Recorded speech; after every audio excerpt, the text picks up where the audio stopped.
Ay diha day ang bangag. Ay kani. Lah.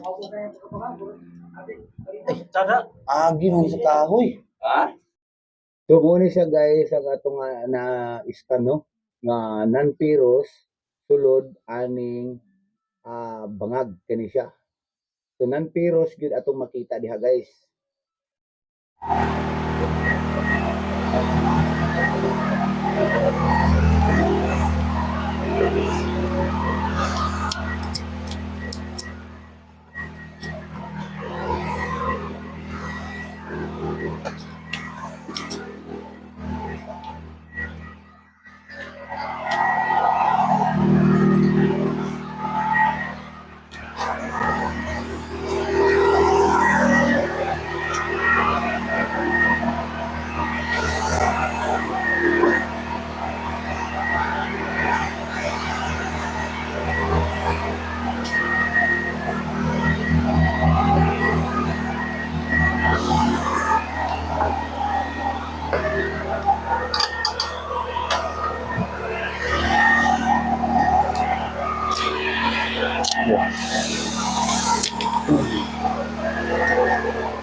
Ako na sa baba.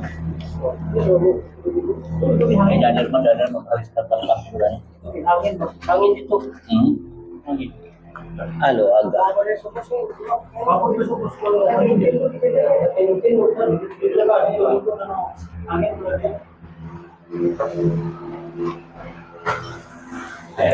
Aman dapat itong bangagin nyo na okay na?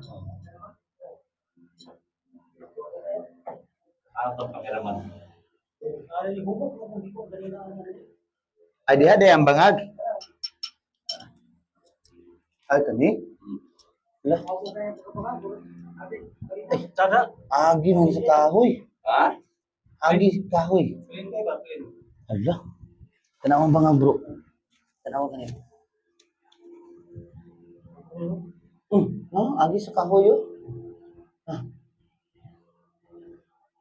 Wah. Mau ang bangag. So ika 11 meters na siya.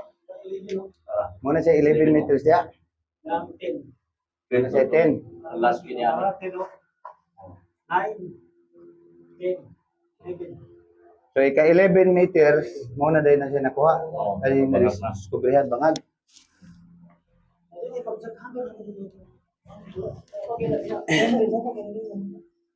Humok sa layer lang na siya diya. Pero kani gyud bangag.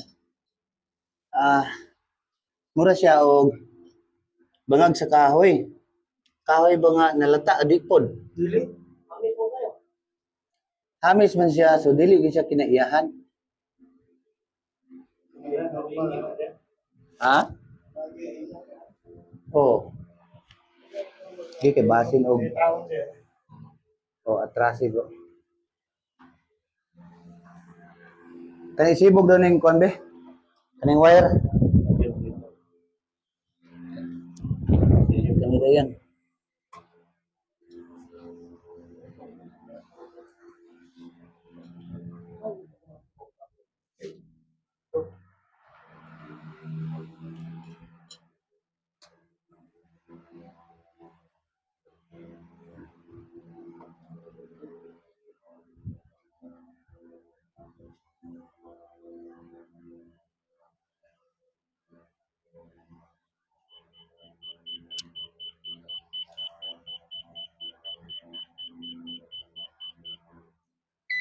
Nga na. Oo. Ako naman pasto dito mukhang.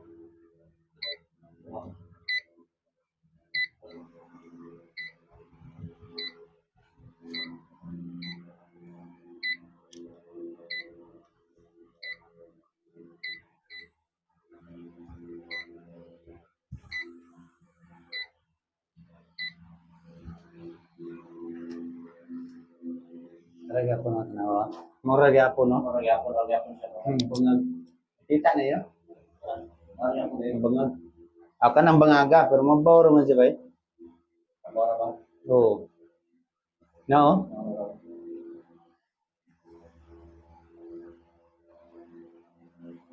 Kini mura gwapo na gini. Basta na siya. Mura gyapon ka ganina oh. 98 ang signal, 90, 48. 98 minus 48. Picture sa daan bago na ko ikuan. Save. Kanang walay. Ay, naisuga. Nara.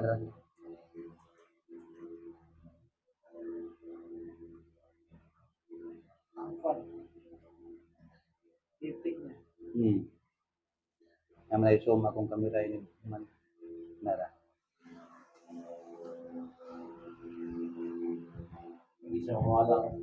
Oh.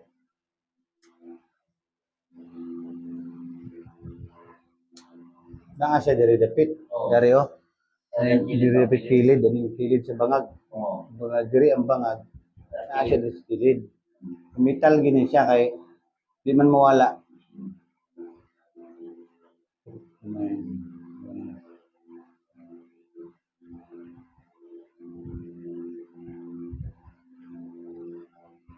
Walay nahulog ana diha nga metal.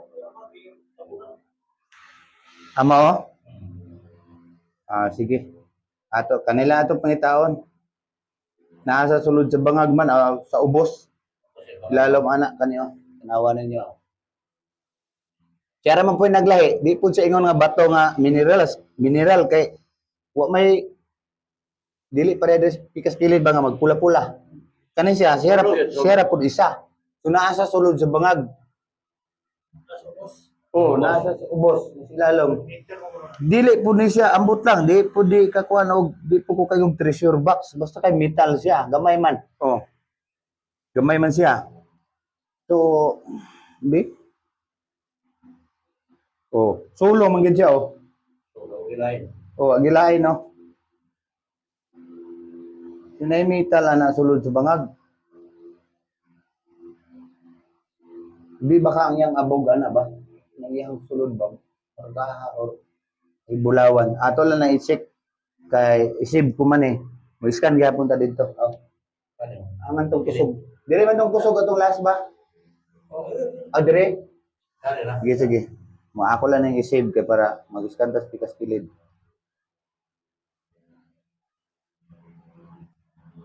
Tapit sa karon. Pinsi. So dinhi guys ako lang i-voice over kay na lubat atong microphone diha no. So natingala ko pag-edit nako wala na siya ay wala na siya ay microphone, so wala na tingog. So ako ipadayon guys ang atong istorya diha ay wala na microphone. O mo niya mo nakita guys no, mo na ilang nakita nga pormang bao nga bato. So porma gyud siya bao guys nga walay kuan, walay tiil. Kay nasay ulo-ulo. Pero first sambirom ang buot pasabot ana niya. So first load. So, di ba? So makita na to ang bao guys nga nakatubang dinhi kaning atong gi-scan karon. So makita ninyo dinhi karon akong i-share sa inyo guys ang resulta dinhi sa wall sa ika-12 ka metros nga ang kalaw mo no. So ika-12 na ni siya guys. Kay kining akong gibarugan katong naibangag sa kilid tanan nas ubos, nakita nyo kaganina sa video na naibangag. Ika-11 meters na siya. So akong pasabot guys na sa ika-12 So ang ika-12 guys mao pa ni ang atong gi-scan. So 11 gikan aning naibangag lagi nga katingalahan jud kay ni nga bangag kay ngano na si bangag dinhi nga ika-11 ni siya nga ah, metros gikan sa gawas. No, sa makita na to sa video no nga naa diha dol sa akong tiilan ang bangag nga gamay pero ato siyang i-scan sa ilalom na sa metal. So posible nga kana siya decoy or timailhan nga stop na diha na dapit ang pressure load ug ang bausad guys diha pod siya nagtungtong nagtabon anang bangaga guys. And then napa siya gitabon pod nga isa ka gamay kanang nasa akong tiil dool mo po na gitabon diha. So akong ipakita ninyo guys ang non-ferrous nga atong na-scan diha. So both ipasabot non-ferrous guys dili siya magnetic. Non-magnetic metal ang na-detect. So guys, ako ipakita sa inyo ang result nga walay cutting. So muna siya makita sa ato ang monitor nga murag walay mga pula-pula. So wala na siya cavity, wala na siya minerals. Only cavity and soil layering. So kani siya atong i-interpolate para pod mahibaw-an nato siya kung unsa gyud ang iyahang scan result kay kana diha dapita sa wall guys wala na gid say makita nga ferrous metal o kanang magnetic metal o dara o makita ninyo guys non-ferrous upat ka box kalimaning na tumoy o ang atbang niya cavity. So both ipasabot inside cavity there are non-ferrous. Unsa man ang non-ferrous guys? Gold, platinum, and silver. So muna siya ang mga non-ferrous o non-magnetic. Okay? Para po sa mga nakapanood nito na mga may GEM scanner, ganito po ang gagawin ninyo. Huwag kayong focus sa pula. Dahil ang pula ay metal object. Diba? So, itong blue or light blue or blue-gray, non-metal. So, ibig sabihin, non-ferrous, maaaring ginto, silver, at platinum. Diba? So, napakaganda po ng ating scanning ngayon guys. Sinare ko lang sa inyo at update ko rin sa inyo itong ating hukayan dahil na-stop po ang ating hukay dahil nawalan po tayo ng tao dito guys o digger. Diba? So, yun lang guys ang ating scanning ngayon guys. Keep on watching lang guys at lalabas na tayo dyan dahil namatay yung aming genset kaya walang ilaw. Ayan, ito po yung nakita namin sa ilalim guys. Nagtagalog na tayo para complete na po, maintindihan ng ating mga Tagalog viewers. Ayan. So, nakita namin guys itong bato na hugis pagong. Di ba? Ito, itinuro ko pa nga itong ulo. Itong ulo guys, nakaturo po doon sa non-ferrous na yun. Ayan, ang ganda, di ba? So, talagang pagong ito na walang paa. So ngayon, ang resulta ng aking scanning guys, siya, sa flooring, merong butas o scoop na pailalim, merong metal object. So maaring bomba o di kaya metal na palatandaan na ibinaon ng hapon. O di kaya decoy para po yung maghuhukay dito, pag nakita nila yung butas, doon sila susunod. So ibig sabihin madidikoy sila. Ayan po, first chamberom. Ayan, chamberom ang ibig sabihin nitong kwadradong ito.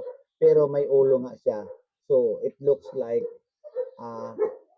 turtle o pagong. Ito naman yung butas guys na tinakpan daw ng bato. Itong maliit na bato ang itinakip dyan. Pasensya na, maingay itong aking aso guys, no? Ayan po, yan po yung mga nangakuha dyan.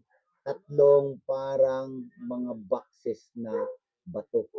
So, sa ilalim yan, 11 meters ang lalim po siya. Diba? So, ayan guys, palabas na kami dyan guys dahil medyo madilim. Buti na lang itong aking camera ay meron kaming dalang lightings no, para sa vlog. Ano? So, medyo napaka po siya, linaw ng ating, ayan no. Ang ganda ng wall guys no. Yung wall na yun na pinakita guys na may mga dilaw-dilaw, doon yung poison na doon kami nalason guys, yung mga digger natin nalason doon. So, nagsusuka sila, sumasakit yung ulo at nagluluha yung mata, kaya pinahinto namin. So nung wala na siya guys, na diffuse na namin yon, wala nang lason o hilo, ayun, continue kami sa paghuhukay. Ayun po ang ating update ngayon guys dito sa ating clip pull operation. Ayan, pababa na kami guys. Ayan, nagsalita pa ko dyan pero wala na yatang microphone, na off na, nalubat na yan. Thanks for watching daw, sabi ko dyan, di ba? Dami kong sat-sat pero hindi lang narinig dahil yun nga, wala ng microphone. Thank you so much for watching guys. Please like and share.